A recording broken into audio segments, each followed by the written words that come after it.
നടന്നത് വൻ കൊള്ളയെന്ന് വ്യക്തമാക്കി ശാസ്ത്രീയ പരിശോധനാ ഫലം. ഉണ്ണികൃഷ്ണൻ പോറ്റി തിരികെ എത്തിച്ച പാളികളുടെ ഭാരം കുറഞ്ഞെന്ന് സ്ഥിരീകരണം. ദ്വാരപാലക ശില്പങ്ങളിലും കട്ടിളപ്പാളിയിലും സ്വർണത്തിന്റെ അളവ് കുറഞ്ഞു. ആഷിഖ് റഹ്മാനാണ് ഈ വാർത്തയുടെ വിശദാംശങ്ങളുമായിട്ടുള്ളത്. ആഷിഖെ, ഗുഡ് മോർണിംഗ്. കഴിഞ്ഞ ദിവസമാണ് ഈ SIT ശാസ്ത്രീയ പരിശോധനാ ഫലങ്ങൾ മുദ്രവച്ച കവറിൽ കോടതിയിൽ സമർപ്പിക്കുന്നത്. വിവരങ്ങൾ വരുമ്പോൾ അത് ഉണ്ണികൃഷ്ണൻ പോറ്റിയിലേക്കും ജയിലിൽ കിടക്കുന്ന പലരിലേക്കും കൂടുതൽ സംശയമുളവാക്കുന്നതാണ്. ഈ സ്വർണ്ണക്കൊള്ളയുമായി ബന്ധപ്പെട്ട് ഏറ്റവും പ്രധാനപ്പെട്ട റിപ്പോർട്ടാണ് ഇപ്പോൾ പുറത്തു വരുന്നത്. അതിൽ ഏറ്റവും പ്രധാനം ഈ സ്വർണ്ണക്കൊള്ള നടന്നുവെന്ന് ഇപ്പോൾ സ്ഥിരീകരിക്കുകയാണ്. അത് ശാസ്ത്രീയ പരിശോധനയിലൂടെ തന്നെ സ്വർണ്ണക്കൊള്ള നടന്നു എന്നുള്ള സ്ഥിരീകരണം വന്നിരിക്കുന്നു. കാരണം 98-ൽ സ്വർണ്ണപ്പാളി പൊതിഞ്ഞ് നമുക്കറിയാം. അതിനുശേഷം അത് ഇത്തരത്തിൽ അതിന്റെ തൂക്കത്തിൽ സ്വർണ്ണത്തിന്റെ അളവ് കുറഞ്ഞു എന്നൊരു കാര്യവും നേരത്തെ അന്വേഷണത്തിൽ വ്യക്തമായിരുന്നു. പക്ഷേ അത് ശാസ്ത്രീയമായി സ്ഥിരീകരിക്കുന്നതിലൂടെ സ്വർണ്ണക്കൊള്ള നടന്നുവെന്ന് കൃത്യമായി സ്ഥിരീകരിക്കാൻ ഇപ്പോൾ അന്വേഷണ സംഘത്തിന് കഴിഞ്ഞിരിക്കുന്നു. അത് VSSC നടത്തിയ പരിശോധനയിലെ റിപ്പോർട്ടിലെ വിശദാംശങ്ങളാണ് ഇപ്പോൾ പുറത്തു വരുന്നത്. 1998-ൽ ഇത് UV ഗ്രൂപ്പ് സ്വർണം പൊതിഞ്ഞിരുന്നു. അത് കൃത്യമായി വീണ്ടും പരിശോധന നടത്തിയപ്പോൾ അതിൽ കൃത്യമായ അളവ് കുറഞ്ഞതായിട്ടാണ് ഇപ്പോൾ ഈ അന്വേഷണത്തിൽ വ്യക്തമായിരിക്കുന്നത്. ദ്വാരപാലക കട്ടിളപ്പാളിയിലാണ് ഇത്തരത്തിലൊരു വ്യത്യാസം കണ്ടിരിക്കുന്നത്. എന്തായാലും ഈ അന്വേഷണത്തെ സംബന്ധിച്ചിടത്തോളം വലിയൊരു ഇതാണ്. പ്രത്യേകിച്ച് ഇത്തരത്തിൽ സ്വർണം അളവ് കുറഞ്ഞു എന്നൊരു കാര്യം ഈ അന്വേഷണത്തിലൂടെ വ്യക്തമായിരിക്കുന്നു. ഇനി കൂടുതൽ ഇത്തരത്തിൽ ഉണ്ണികൃഷ്ണൻ പോറ്റിയിലേക്ക് അടക്കം ഈ അന്വേഷണത്തിലെ നീളും. കാരണം ഏറ്റവും പ്രധാനം ഉണ്ണികൃഷ്ണൻ പോറ്റി തന്നെയാണ് ഇത് കൊണ്ടുപോയി ഇത്തരത്തിൽ അതിന്റെ സ്വർണ്ണപ്പാളിയിൽ നിന്നുള്ള സ്വർണത്തിന്റെ അളവ് കുറച്ച് എന്നൊരു കാര്യം അന്വേഷണത്തിൽ പറഞ്ഞിരുന്നത്. ഈ ശാസ്ത്രീയമായി സ്ഥിരീകരിക്കുന്നതിലൂടെ തന്നെ ഉണ്ണികൃഷ്ണൻ പോറ്റിയിലേക്ക് അടക്കം ഈ അന്വേഷണം നീളുമെന്നാണ് മനസ്സിലാക്കുന്നത്. ദ്വാരപാലക കട്ടിപ്പാളികളിലാണ് കൃത്യമായി ഈ ഒരു സ്വർണത്തിന്റെ അളവ് കുറഞ്ഞതായി ഇപ്പോൾ സ്ഥിരീകരിച്ചിട്ടുള്ളത്. VSSCയുടെ റിപ്പോർട്ടാണ് ഇതിൽ ഏറ്റവും പ്രധാനമായിട്ടുള്ളത്. അത് ശാസ്ത്രീയമായി തന്നെ ഇത്തരത്തിൽ സ്വർണ്ണപ്പാളിയുടെ അളവ് കുറഞ്ഞതായി ഇപ്പോൾ സ്ഥിരീകരണം വന്നിരിക്കുന്നു. ശബരിമല സ്വർണ്ണ പാളി കേസുമായി ബന്ധപ്പെട്ടുള്ള VSSC റിപ്പോർട്ടിന്റെ ശാസ്ത്രീയ ഫലം പുറത്തു വരുമ്പോൾ ശബരിമലയിൽ നടത്തുന്നത് വൻ കൊള്ളയെന്ന് സ്ഥിരീകരിക്കുന്ന വിവരങ്ങളാണ് വന്നിട്ടുള്ളത്.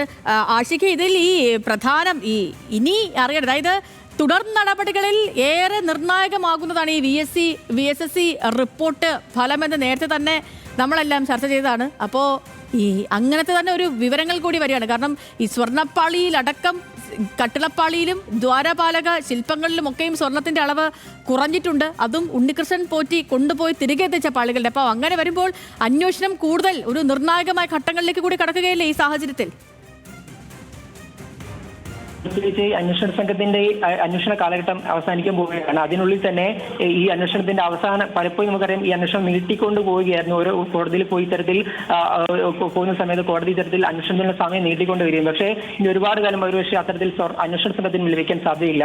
അതുകൊണ്ട് തന്നെ ഈ അന്വേഷണം കൂടുതൽ ശക്തമാക്കാനും അന്വേഷണത്തിന്റെ തെളിവുകൾ കൂടുതൽ ശക്തമാക്കാനും ഒരുപക്ഷെ ഈ റിപ്പോർട്ട് സാധിക്കുമെന്ന് തന്നെയാണ് മനസ്സിലാക്കുന്നത്. അതിൽ ഏറ്റവും പ്രധാനം ഇത്തരത്തിൽ സ്വർണ്ണക്കൊള്ള നടന്നു എന്നുള്ള സ്ഥിരീകരണം തന്നെയാണ്. അത് നേരത്തെ അന്വേഷണം കണ്ടെത്തിയ ഒരു കാര്യമാണ്. പക്ഷേ അത് ോടുകൂടി തന്നെ കോടതിയിലും ഇത്തരത്തിൽ ഈ റിപ്പോർട്ട് വളരെ പ്രധാനമായിരിക്കും. കാരണം 98-ൽ നിന്ന് ഇപ്പോൾ പരിശോധന നടത്തുമ്പോൾ ദ്വാരപാലക കട്ടിപ്പാളികൾ കൃത്യമായി സ്വർണത്തിന്റെ അളവ് കുറഞ്ഞതായി രേഖപ്പെടുത്തുന്നു. അതിൽ ഉണ്ണികൃഷ്ണൻ പോറ്റി തന്നെയാണ് ഇത്തരത്തിൽ പുറത്തു കൊണ്ടുപോയി ഈ ചെന്നൈ സ്മാർട്ട് ക്രിയേഷനിൽ പോയി ഇത്തരത്തിൽ ഗോൾഡ് പ്ലേറ്റിംഗ് നടത്തി ഇത്തരത്തിൽ സ്വർണം വേർതിരിച്ചെടുക്കുകയും അതിൽ നിന്ന് കൃത്യമായി നിശ്ചിത ഗ്രാം അളവിൽ കുറവും വന്നിട്ടുണ്ട് എന്നൊരു കാര്യം ഈ റിപ്പോർട്ടിൽ പറയുന്നുണ്ട്. എത്രത്തോളം കുറവ് വന്നിട്ടുണ്ട്? ഏകദേശം 200-400 ഇടയിൽ ഗ്രാം കുറവ് വന്നിട്ടുണ്ട്. ഈ സ്വർണ്ണപ്പാളികൾ ഇളക്കി മാറ്റാൻ തന്നെ അവയുടെ ഘടനയും ഭാരവും ഒക്കെ കൃത്യമായിട്ട് കണ്ടെത്താൻ സാധിക്കുന്ന അത്യാധുനിക എക്സ്റേ ടെക്നോളജി ഉപയോഗിച്ചാണ് VSSC പരിശോധനയൊക്കെ നടത്തിയത്. സ്വർണത്തിന്റെ ഗുണനിലവാരത്തിലും അളവിലും ഒക്കെ എന്തെങ്കിലും കൃത്രിമത്വം കാണിച്ചിട്ടുണ്ടോ എന്നൊക്കെ ഈ പരിശോധനയിലൂടെ വ്യക്തമാക്കാനായിരുന്നു പരിശോധന നടന്നത്. അങ്ങനെ തന്നെയുള്ള പരിശോധനാ ഫലമാണ് വന്നിരിക്കുന്നതും. ഈ കൊണ്ടുപോയ പാളികളിലൊക്കെയും സ്വർണ്ണമൊക്കെ കുറഞ്ഞിട്ടുണ്ട്. ദ്വാരപാലക ശില്പത്തിൻ്റെയും കട്ടിളപ്പാളിൻ്റെയൊക്കെ സ്വർണ്ണത്തിൻ്റെ അളവടക്കം കുറഞ്ഞിട്ടുണ്ട്. അപ്പം ഈ ഘട്ടം, അതായത് ഈ VSSCയുടെ റിപ്പോർട്ട് വന്നിരിക്കുന്ന ഈ സമയം, ഇത് അന്വേഷണത്തെ സംബന്ധിച്ച് ഏറെ അന്വേഷണ സംഘത്തിന് ഒരു നിർണായക ഘട്ടത്തിലേക്ക് നീങ്ങാനുള്ള സമയമായി എന്നുകൂടിയാണ് മനസ്സിലാക്കേണ്ടത്. ഇനിയിപ്പോൾ ആഷിക്ക് പറഞ്ഞ് അവസാനിപ്പിച്ചപ്പോൾ തന്നെ ഏറെക്കുറെ അവസാന ഘട്ടത്തിലേക്ക് എത്തുകയാണ്. അന്വേഷണ സംഘത്തിന് SITക്ക് കോടതി അനുവദിച്ച സമയമൊക്കെ തീരാൻ പോവുകയാണ്. ആ ഘട്ടത്തിലാണ് നിർണായകമായ വിവരങ്ങൾ കൂടി പുറത്തു വരുന്നതും അന്വേഷണ സംഘം നിർണായകമായ അറസ്റ്റുകളിലേക്ക് നീങ്ങുന്നതും VSSCയുടെ പരിശോധനാ ഫലമൊക്കെ വരുന്നതും. അങ്ങനെ മൊത്തത്തിൽ അവിടെ ഒരു വൻ കൊള്ള നടന്നിട്ടുണ്ട് എന്നുള്ള കാര്യം ഉറപ്പാക്കുന്ന റിപ്പോർട്ട് കൂടി വന്നിരിക്കുന്നു.